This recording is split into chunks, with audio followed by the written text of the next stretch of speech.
Hi everyone, welcome to today's video where we're going to learn how to add sounds to your Scratch games. Sounds can make your games way more fun and exciting. Imagine playing a game without any music or sound effects. It would feel a bit empty, right? Well, in this video, we'll learn how to add background music, sound effects, and even custom sounds to your Scratch projects. By the end of this video, you'll know exactly how to make your game sound amazing. Let's get started. Before we dive in, let's talk about what we're going to learn today. By the end of this video, you'll know how to add music or sound effects to your Scratch game, use the Sounds tab to manage all your audio files, explore Scratch's built-in library of sounds. There are so many cool ones to choose from. Import your own custom sounds, like recording your voice or downloading sound effects from the internet.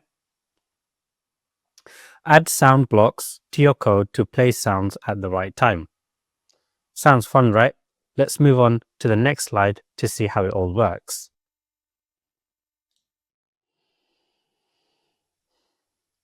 Okay, let's talk about how to actually add sounds to your game. First, you'll need to go to the Sounds tab. You can find it right above the Blocks palette. It's the little speaker icon. Once you're there, you'll see that Scratch has a library of pre-recorded sounds. For example, there are sounds like meow, pop, or even a drum beat. You can just click on one of these sounds to add it to your project. But what if you want to use your own sounds? No problem. You can record your own sounds using a microphone or download sound effects from the internet. For example, if you want your game to have a laser blast sound, you could find one online and import it into Scratch. Once you've added your sound, you can use a sound block to play it. For example, if you want a pop sound to play when your character jumps, you drag the start sound block into your code and select the pop sound. Easy, right?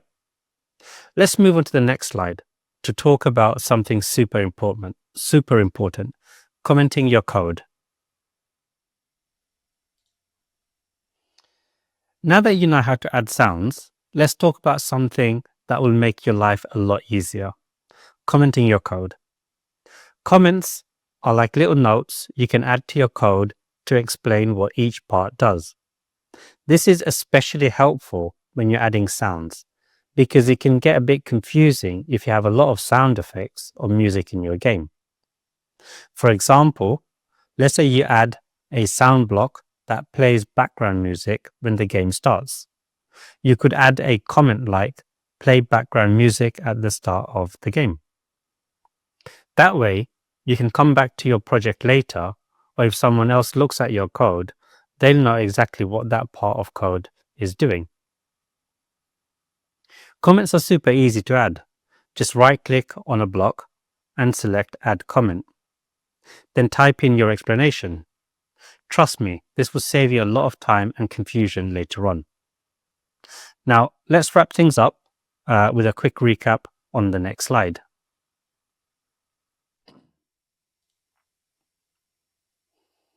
All right, let's do a quick recap of what we've learned today. We covered how to add sounds using the Sounds tab in Scratch. Using Scratch's built-in sound library, there are so many fun sounds to choose from. Importing custom sounds, like recording your own audio or downloading sound effects from the internet. Adding sound blocks to your code to play sounds at specific moments, like when your character jumps or collects a coin. And the importance of commenting your code to keep everything organized and easy to understand. Now it's your turn to try it out. Open up Scratch and start experimenting with different sounds in your game. Maybe add some background music or a cool sound effect when your character wins the game. The possibilities are endless. Thanks for watching, and don't forget to like and subscribe if you found this video helpful. See you in the next one. Bye for now.